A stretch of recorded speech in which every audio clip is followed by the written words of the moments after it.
Okay, pump brakes on. Help speed motor to round clear troops out. Alright y'all, welcome back to Commodore Arms channel. Okay, so today we're checking out a pretty old recommendation. So I've been getting this probably since about like a year and a half ago. So this is the Evacuation of Privates Chris Gray.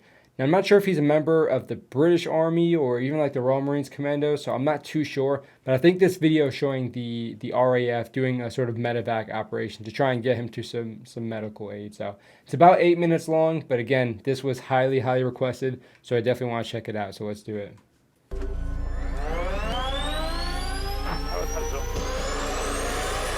It's pretty insane they actually got like the real-time footage. Like the no BS footage of all of this going down. Every minute is now crucial. Pre-flight checks on a Chinook normally take half an hour, but today it's different.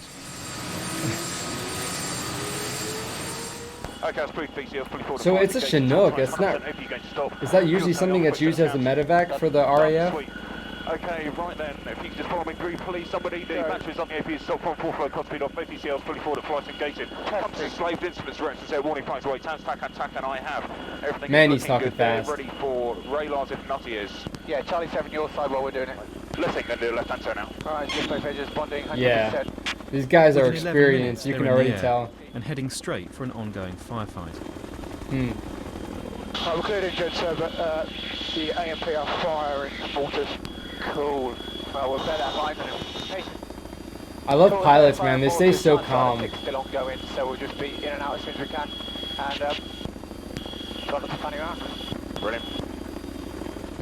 On board is an emergency medical team, as well as a force protection unit to secure the area when they arrive. Okay, so... And alongside... Yeah, so it looks like Royal Marines Commandos are at least going to help secure this.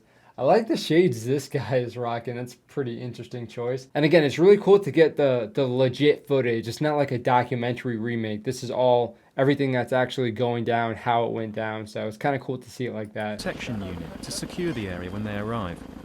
And alongside is their escort, the Apache attack helicopter. Oh yeah. I've said we'll try and make 120 at low level, and that should suit them quite nicely at 110, because we'll be weaving, they won't. Yeah, no worries. Yeah, Apache staying low at the moment. Okay. Just got a few tents coming down the left-hand side, left cabin. We got a couple of villages on the nose, so I'm going to go in between the two of them into the valley. Nice.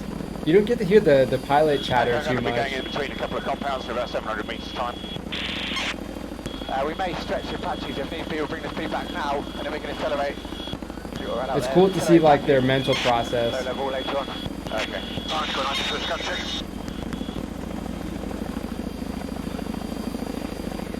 Without much wind there, Nussie, if you're happy, I'll just go straight in rather than faffing around doing any turns. Yeah, I was thinking on the way there's no wind at all, straight in, and then we can come out over the shoulder if needs be, depends how close we are. There's going to be troops firing on the ground and mortars going from the hill, but where we cleared him. Yeah, I've just passed that on the two guys up, we'll be getting off. So I'm not sure how far away they actually were, but it seems like, again, I'm not sure if Chinooks are like a normal thing. I know they have the medical team and the dudes that are actually going to help like secure the area and whatnot. So maybe that's just because they were in a firefight that they're using this sort of helicopter. But yeah, I'm not sure how far away they are or how long it's actually going to take for them to get over there. But again, it is sort of cool to hear the chatter and see how calm they actually stay. Even if they're getting closer and closer, you can see their emotions and everything pretty much stay constant. Although pilots can get pretty chill, at the heart of it, they're like really professional people. Okay, visual with a few plumes of smoke in the 12 o'clock. That must be from the mortar rounds. 2.5 minutes. Despite clearly visible smoke from the nearby firefight, the crew decides to press ahead with their mission. It's still T1, has it? Oh yeah. He's still T1. So. Roger, 1 mile, I'm going to start decreasing speed. Cool.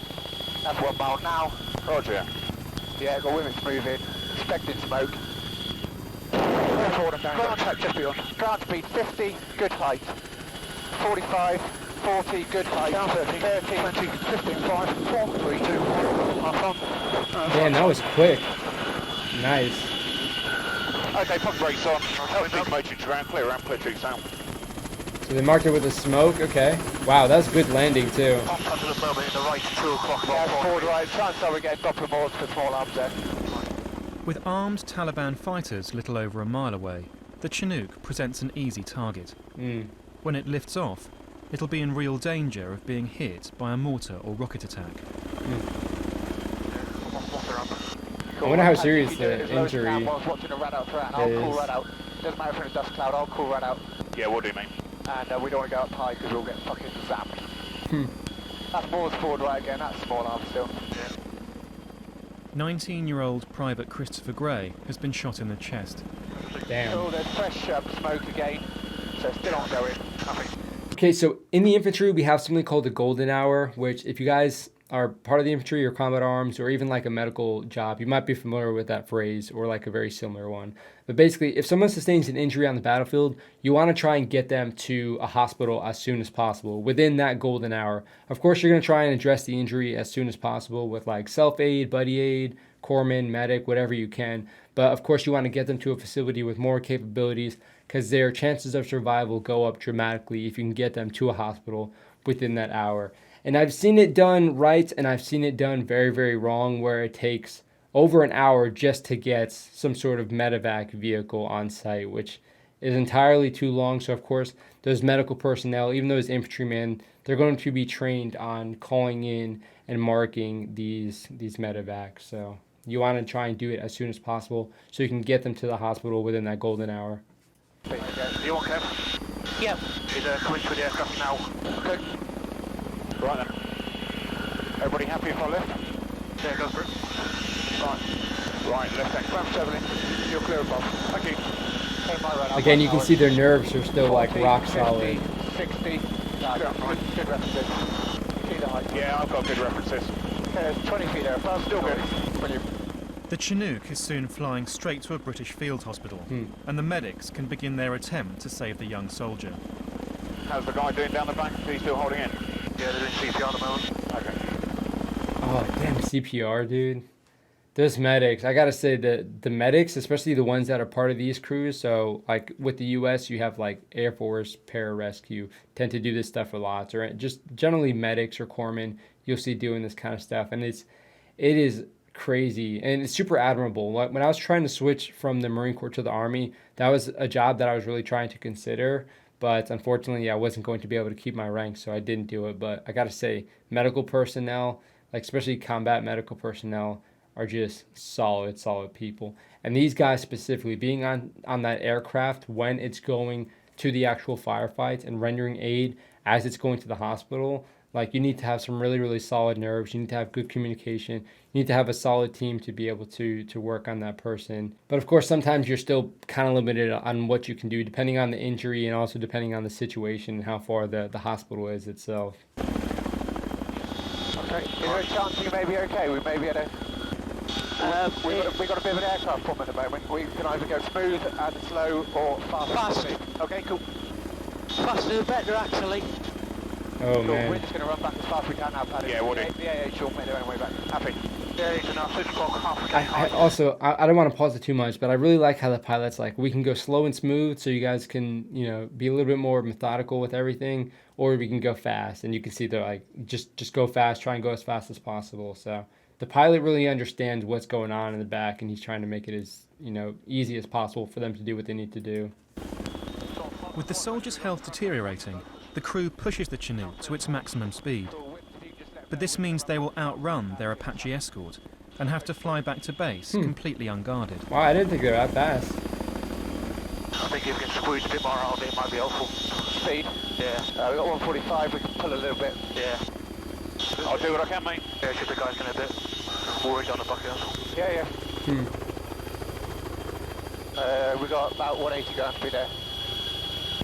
The 170, sorry. It's a very wide open area. Yeah, I think. She's been fine, mate. They're doing CPR on the lad.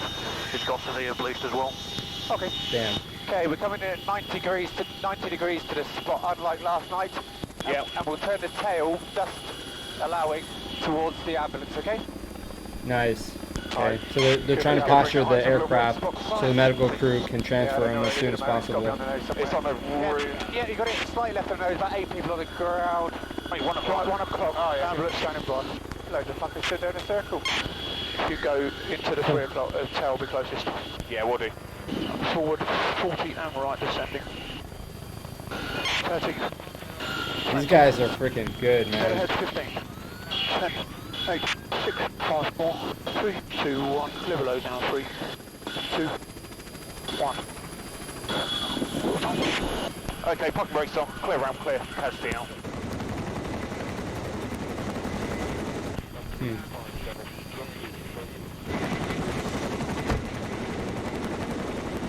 It must be kind of a relief for them at this point, but even still, like, it's not really that big of a relief because they're going to be thinking about that patient until they actually get an update. So although their job is kind of done at this point, of course they can have follow-on missions, but because this specific mission is over, you would think they would like be able to unwind or at least, you know, go at ease a little bit.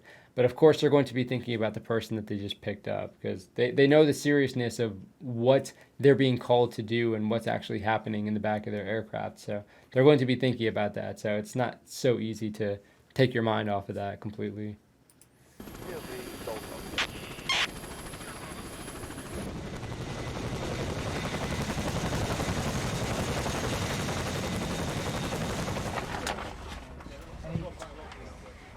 Oh, especially going back there and seeing what's going on. There's gloves in that box, with a box of gloves in here, which should get smoke. Shit, that isn't it? This is the odd bit. We're obviously detached from everything. Sat in the front, and certainly when we're going to dusty places, we've got the curtain across here, so you can't see what's going on in the mirrors. Right. And it's, no, we don't. We just concentrate. and then after an hour or two of flying, you come back and you actually see all the stuff in the back of the cab, which obviously opens your eyes to what's actually going on rather than just hearing it on the intercom.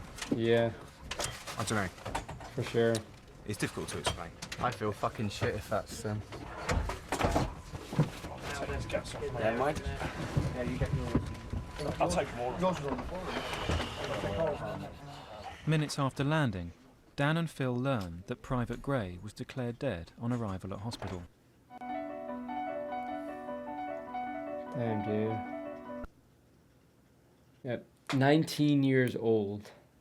It's crazy to think about, but especially for these guys, like, again, it's sort of facing reality. Whenever you can sort of stop doing your job, go back and see, you know, the scene, see what everything looks like, you really get hit with the reality of what was going on in the back. Because, of course, you're not really focused on that when you're actually flying the bird and everything. I think infantrymen or combat arms can empathize with that a little bit because, of course, if you're in like a firefight or something and someone sustains an injury, you're going to want to make sure that everything is kosher before, of course, you can do like your really quick field aid, like doing your medical aid on the X, so to speak. But you're not going to be able to give them 100% of your attention until all the threats are neutralized, or at least neutralized for the time being, so you can sort of take things from there and take some follow-on actions. So although there's this thing going on, then you know it's going on and you want to be able to help them, you have this other job that you need to focus on. And that's kind of what's going on here. But yeah, it must be really crappy whenever they actually bring them over there. Realize they did their job. They pretty much did everything that they could have done in their power. But, you know, sometimes things just happen certain ways and you can't really do a whole lot about it. So kind of crappy to see. But definitely an interesting video. So I do appreciate these kinds of reactions. A little bit more serious than some of the other reactions we do, of course. But I really like doing these specific kinds of videos because we can focus on specific individuals. And again, it's just really cool to be able to take those stories and share it with everybody else. So of course, if you guys have any of those types of recommendations, you can throw them down in the comment section, or you can go on over to the Discord and recommend them there as well. And while you're there, if you want, you can talk to other members of the community about military stuff, about life stuff. If you want to share some cool pictures of your pets or your guns or what have you, you can do that there as well. So it's a really cool place. I would definitely recommend you guys checking it out. But thank you again for supporting the channel. Of course, I have the Patreon, Shorts channel, merch, all that good stuff if you guys want to support the channel as well. But I just appreciate it when you guys hit the thumbs up, when you guys comment, and of course when you guys subscribe. So if you guys want to get notified whenever I upload any other videos, you can also hit that little bell icon next to the subscribe button. But hopefully you guys enjoyed the video. Thank you again for recommending, and thank you again for watching. But that is it for this one. I will see y'all in the next one.